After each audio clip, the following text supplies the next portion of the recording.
ಅಂಟಾರ್ಟಿಕಾ ಖಂಡದ ಬಗ್ಗೆ ಮಾಹಿತಿಯನ್ನ ತಿಳಿಸ್ತಾ ಇದ್ದೀನಿ. ಹಾಗಾದ್ರೆ ನಿಮ್ಗೆ ಅಂಟಾರ್ಟಿಕ್ ಖಂಡ ಗೊತ್ತಾ ಫ್ರೆಂಡ್? ಇಲ್ಲ ಫ್ರೆಂಡ್. ಇಲ್ಲಿ ನೋಡಿ, ನಾನು ಗ್ಲೋಬಲ್ಲಿ ಅಂಟಾರ್ಟಿಕಾ ಖಂಡವನ್ನ ತೋರಿಸ್ತಾ ಇದ್ದೀನಿ. ನೋಡಿ, ಅಂಟಾರ್ಟಿಕಾ ಖಂಡ ಇದೆ.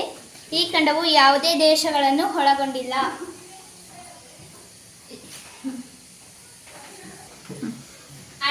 ಅಂಟಾರ್ಟಿಕ್ ಖಂಡಕ್ಕೆ ಮತ್ತೆ ಎರಡು ಹೆಸರು ಗೊತ್ತಾ ಫ್ರೆಂಡ್?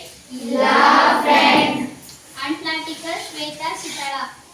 ಹಾಗಾದ್ರೆ ಅಂಟಾರ್ಟಿಕ್ ಖಂಡಕ್ಕೆ ಎಷ್ಟು ಹೆಸರುಗಳು? ಫ್ರೆಂಡ್, ಈ ಖಂಡವು ಅತ್ಯಂತ ಶೀತ ಮತ್ತು ಶುಷ್ಕ ಹವಾಮಾನಗಳನ್ನು ಹೊಂದಿದೆ. ನೋಡಿ ಫ್ರೆಂಡ್, ಅಂಟಾರ್ಟಿಕಾ ಖಂಡದಲ್ಲಿ ಇತರ ಸಮುದ್ರಗಳಲ್ಲಿ ನೀರ್ಗಲ್ಲು ಮತ್ತೆ ಪೆಂಗ್ವಿನು, ಸೀಲ್ಗಳು ಈ ತರದ ವಾಸವಾಗಿರ್ತವೆ. ಈ ತರ ನೀರ್ಗಲ್ಲು ದೊಡ್ಡ ದೊಡ್ಡಾಗಿ ಇರ್ತವೆ ಫ್ರೆಂಡ್.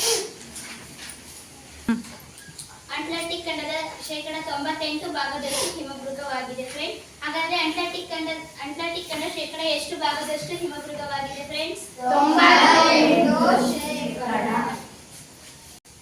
ಇದು 98% ಹಿಮ ಕೂಡಿರುವುದರಿಂದ ಇದನ್ನು ಶ್ವೇತ ಖಂಡ ಎಂದು ಕರೆಯುತ್ತೇವೆ. ಇಲ್ಲಿ ಹಿಮ ಇರುವುದರಿಂದ ಯಾವುದೇ ಬೆಳೆಗಳನ್ನು ಹೆಚ್ಚಾಗಿ ಬೆಳೆಯುವುದಿಲ್ಲ. ಫ್ರೆಂಡ್ಸ್, ನೀವು ಮಂಜುಗಡ್ಡೆ ನೋಡಿದ್ದೀರಾ? ಇಲ್ಲ ಫ್ರೆಂಡ್. ಅಲ್ಲಿ 98% ಸಿಹಿ ನೀರುಗಳಿವೆ. 90% ನೀರು ಸಿಹಿ ನೀರು ಆಗಿದೆ. ಆ ಸಿಹಿ ನೀರು ಎಲ್ಲ ಮಂಜುಗಡ್ಡೆ ಆಗಿದೆ ಫ್ರೆಂಡ್. ಅಂಟಾರ್ಟಿಕ್ ಖಂಡದ ವಿಜ್ಞಾನದ ಖಂಡ ಎಂದು ಕರೆಯುತ್ತಾರೆ. ಇದಿಷ್ಟು ಹೇಳಲು ಅವಕಾಶ ಕೊಟ್ಟಂತ ನಿಮಗೆಲ್ಲರಿಗೂ ಧನ್ಯವಾದಗಳು.